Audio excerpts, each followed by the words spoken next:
அவள் பெயர் பூஜா. அவள் கணவனை பிரிந்து தனியா இருக்கிறா. நான் ஒரு நாள் வேலைக்கு சென்று திரும்பி வந்தபோது படிக்கட்டுல அவ மோதன. நான் அவளிடம் மன்னிப்பு கேட்டுட்டு அங்கிருந்து போயிட்டேன். அவளும் சின்ன புன்னகையுடன் பரவாயில்லைன்னு சொல்லி அவளும் போயிட்டா.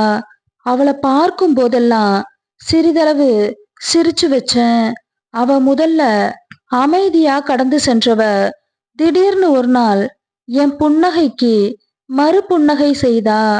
உள்ளுக்குள்ள ஏதோ சொல்ற மாதிரி இருந்துச்சு. ஒரு நாள் இரவு தூக்கம் வராம மொட்டை மாடிக்கு போனேன். அங்க ஏதோ ஒரு உருவம் நின்னுட்டு இருப்பது போல உணர்ந்தேன். பயந்துகிட்டு திரும்ப கீழே போலான்னு நினைக்கும்போது பூஜா ஆண்டியா இருக்குமோன்னு ஒரு எண்ணம். கொஞ்சம் தைரியம் வர மீண்டும் அந்த இடத்தை நோக்கி வந்தேன். அது பூஜா ஆண்டி தான். அவ அருகில சென்று என்ன இங்க நிக்கிறீங்கன்னு கேட்டேன்.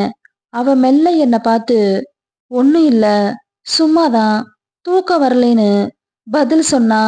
நான் அவளிடம் இதற்கு மேல என்ன பேசுறதுன்னு தெரியாம அமைதியா நின்னுட்டு இருந்தேன்.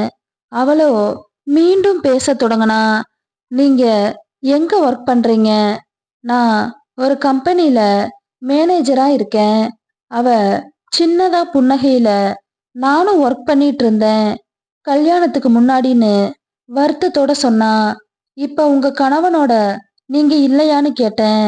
அவ ஏதோ சற்று நினைத்துக்கிட்டு அது சரிப்பட்டு வரல, நான் இப்ப அவர் கூட இல்ல, வீட்ல தனியா இருக்க போர் அடிக்கலையான்னு கேட்டேன்.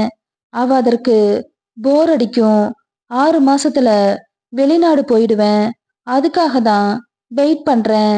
அப்பதான் எனக்கு விஷயம் புரிஞ்சுது.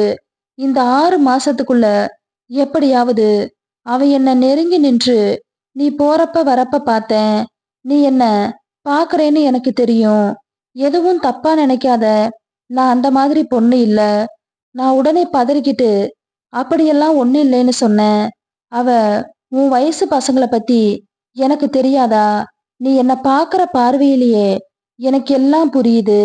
இந்த வயசுல ஆசை இருக்கும்தான், ஆனா இதெல்லாம் சரி வராது.